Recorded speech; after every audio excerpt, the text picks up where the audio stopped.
আসসালামু আলাইকুম রহমতুল্লাহি ওয়া বারাকাতুহু। যারা জমি ক্রয় করবেন অবশ্যই সতর্কতা অবলম্বন করবেন। যারা জমি ক্রয় করবেন অনুগ্রহ করে এই পুরো ভিডিওটা দেখবেন, আপনাদের উপকারে আসবে। Please subscribe my channel. Thanks. অনুগ্রহ করে আমার চ্যানেলটিকে সাবস্ক্রাইব করুন। কথায় আছে, টাকা দিয়ে ঝগড়া ফ্যাসাদ কিনতে কে চায়। তাই ভূমি ক্রয়ের সময় সম্ভাব্য সকল যুক্তিসঙ্গত সতর্কতা অবলম্বন ও অনুসন্ধানের প্রয়োজন রয়েছে। জমি ক্রয়ের পূর্বে ক্রেতাকে যে প্রধান বিষয়গুলো প্রতি সতর্ক হতে হবে তা হলো, কেবল ভূমির মালিকই তার ভূমি যে কোনোভাবে হস্তান্তর করতে পারেন। তাই হস্তান্তরকারীর মালিকানা ও দখলীয় সত্ত্ব এবং অন্যান্য গুরুত্বপূর্ণ বিষয়গুলো বৈধ কাগজপত্র সাপেক্ষে ভালো করে দেখার প্রয়োজন। বিক্রিত ভূমির সংশ্লিষ্ট খতিয়ানে বিক্রেতার নাম আছে কিনা। যদি বিক্রেতার নাম খতিয়ানে না থাকে তবে ভূমিতে বিক্রেতার সত্ত্ব বৈধ কাগজপত্র দ্বারা প্রমাণ করতে হবে। বিক্রিত ভূমি কোন মৌজায় অবস্থিত, কোন খতিয়ানে ও কোন দায়ভুক্ত আছে কিনা, ইহার পরিমাণ এবং উক্ত খতিয়ানে ভূমিতে বিক্রেতার অংশ বা হিস্সা অনুযায়ী পরিমাণ ইত্যাদি ক্রয়ের পূর্বে কাগজপত্র দ্বারা ভালোভাবে যাচাই করে দেখতে হবে।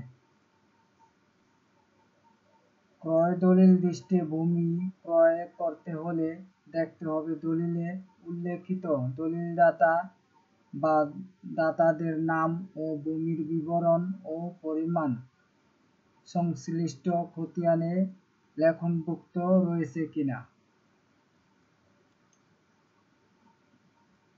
যদি তার বা তাদের নাম সংশ্লিষ্ট খতিয়ানে লেখনভুক্ত না হয়ে থাকে তবে খতিয়ানে লেখনভুক্ত মালিকের কাছ হতে কিভাবে তারা পেয়েছেন তা অবশ্যই কাগজপত্রের মাধ্যমে দেখাতে হবে। এরূপ খতিয়ানে লেখনভুক্ত মালিক কর্তৃক বিক্রি হবার পর উক্ত ভূমি যতবার বিক্রি হয়েছে এবং উহার দরুন যতটি দলিল সম্পাদিত হয়েছে ততটি দলিল, পিট দলিল বা ধারাবাহিক দলিল পরীক্ষা করে দেখতে হবে। অন্য কোনো ব্যতিক্রম না থাকলে কেবলমাত্র সংশ্লিষ্ট খতিয়ানভুক্ত মালিক বা তার মৃত্যুর পর তার উত্তরাধিকারগণ ভূমি হস্তান্তর করতে পারবেন। সুতরাং বিক্রি বা মালিকানা সত্ত্ব অর্জনের ধারাবাহিকতা অবশ্যই দেখাতে হবে। হাল খতিয়ান ও হাল দাগ চালু হওয়ার পূর্বেকার সম্পাদিত দলিলে উল্লেখিত খতিয়ান ও দাগ নম্বর সাবেক দাগ ও খতিয়ান নম্বর পরিণত হয়েছে। সুতরাং দলিলে উল্লেখিত খতিয়ান ও দাগ যাহা সাবেক খতিয়ান ও দাগ নম্বরে পরিণত হয়েছে, ইহার সাথে বর্তমান চালু হাল খতিয়ান, দাগ ও জমির পরিমাপের মিল আছে কিনা তা পরীক্ষা করে দেখতে হবে। বিক্রির পর ক্রেতার নামজারি না হওয়ায় কিংবা ক্রেতার নামজারি না করায় ধরুন এই সুযোগে বিক্রেতা প্রতারণামূলক অন্যের কাছে গোপনে বিক্রি করে থাকতে পারে। সুতরাং ক্রয়ের পূর্বে এই বিষয়টি বিবেচনা করতে হবে এবং অনুসন্ধান করতে হবে। এরূপ ঘটনা কখনো কখনো ঘটে থাকে। বিক্রিত ভূমি বিক্রেতার দখলে আছে কিনা তাও দেখতে হবে। বকেয়া ভূমির খাজনা ও ভূমি উন্নয়ন করের জন্য ভূমি নিলামে বিক্রি হয়েছে কিনা অথবা নিলামে সরকার ক্রয় করে খাস করেছে কিনা তা দেখতে হবে। যে সকল হিন্দু নাগরিক তাদের জমি জমা পরিত্যাগ করে ভারতে চলে গেছেন এবং সেখানে নাগরিকত্ব লাভ করে বসবাস করছেন, তাদের অনেকেই ভূমির অপিত্য বা অনাবাসী সম্পত্তি vested and non resident property হিসাবে তালিকাভুক্ত হয়েছে। এগুলো সরকারের তত্ত্বাবধানে রয়েছে। সুতরাং এরূপ হিন্দু মালিকদের ভূমি পরিত্যক্ত হওয়ার দরুন খাস বা অর্পিত ও অনাবাসী সম্পত্তি হিসাবে তালিকাভুক্ত হয়েছে কিনা তা দেখতে হবে। যে সকল মালিক 1971 সনের স্বাধীনতা যুদ্ধের বিরোধিতা করেছে এবং তাদের ভূমি ও বাড়িঘর ত্যাগ করে বাংলাদেশ হতে চলে গিয়েছে, তাদের ভূমি PO 16/72 বলে পরিত্যক্ত ভূমি হিসাবে ঘোষণা করা হয় এবং উহারা সরকারের নিয়ন্ত্রণাধীন হয়। এই শ্রেণীর মালিকদের ভূমি ক্রয়ের ক্ষেত্রে অনুসন্ধান করে দেখতে হবে যে সকল ভূমির খাজনা বা ভূমি উন্নয়ন কর দীর্ঘদিন যাবৎ অনাদায় রয়েছে অথবা মারফতদার কর্তৃক খাজনা বা কর পরিশোধ হয়।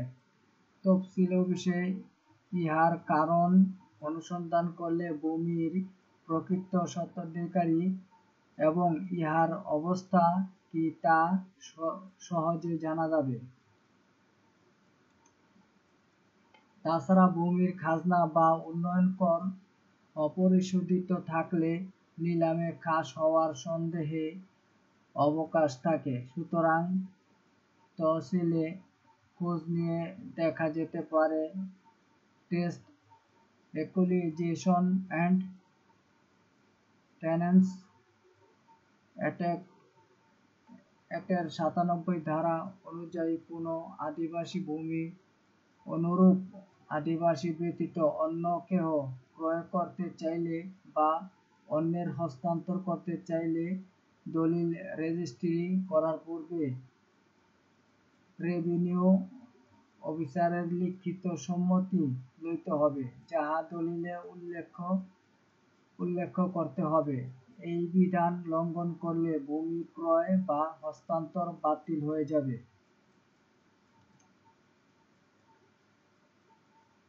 প্রেসিডেন্ট আদেশ নং 98/72 অনুযায়ী 13 এপ্রিল 1984 তারিখ পর্যন্ত কোনো পরিবার 100 বিঘার অতিরিক্ত ভূমি এবং অধ্যাদেশ 10/84 ভূমি সংস্কার অধ্যাদেশ 1984 এর 4 ধারা অনুযায়ী যে সকল মালিক বা পরিবারের 60 বিঘার নিম্নে অথবা 60 বিঘা পর্যন্ত ভূমি ছিল, তারা উক্ত আদেশ জারির তারিখ হইতে অধ্যাদেশ 10/84 জারির তারিখ 14 এপ্রিল 1984 ইংরেজি বাংলা 1 বৈশাখ 1391 60 বিঘার অতিরিক্ত ভূমি ক্রয় বা অন্যবিধ উপায়ে অর্জন করতে পারবেন না। উক্ত আদেশ ও অধ্যাদেশ লঙ্ঘন করে যদি কোনো মালিক বা পরিবার উপরোক্ত সীমার অতিরিক্ত ভূমি ক্রয় করেন, তাহলে এরূপ অতিরিক্ত ভূমি সরকারের বরাবর বাজেয়াপ্ত হয়ে যাবে। দলিলে খতিয়ানের মালিকের নাম বায়া দলিল থাকলে উহার নম্বর, দাতা, গ্রহীতা ইত্যাদি বৃত্তান্ত দলিলে উল্লেখ থাকতে হবে। দলিলে তফসিলে জেলা, থানা, মৌজা, খতিয়ান, দাগ, ভূমির মোট পরিমাণ এবং কাঠ যদি থাকে এবং চৌহদি শহরের ভূমি হলে রাস্তা পৌর নম্বর থাকলে উহা সহ্য তদস্থিত দালান কোঠা যদি থাকে তবে সঠিকভাবে উল্লেখ করা প্রয়োজন। হস্তান্তরিত অকৃষি ভূমি ব্যাখ্যা। অকৃষি ভূমি বলতে ভূমি ও তদস্থিত বাড়িঘর দালান কোঠা সহ যা ভূমির অবিচ্ছেদ্য অংশ হিসাবে হস্তান্তর করা হয়েছে, উভয়ের মূল্য এক বা একত্রে ধরা হয়েছে এবং অভিন্ন এরূপ প্রি-এমশনের অধিকার ভূমি ও সহ বাড়িঘর অন্তর্ভুক্ত। Please subscribe my channel. ভিডিওটি দেখার জন্য অনেক অনেক ধন্যবাদ। আমার চ্যানেলটিকে সাবস্ক্রাইব করুন।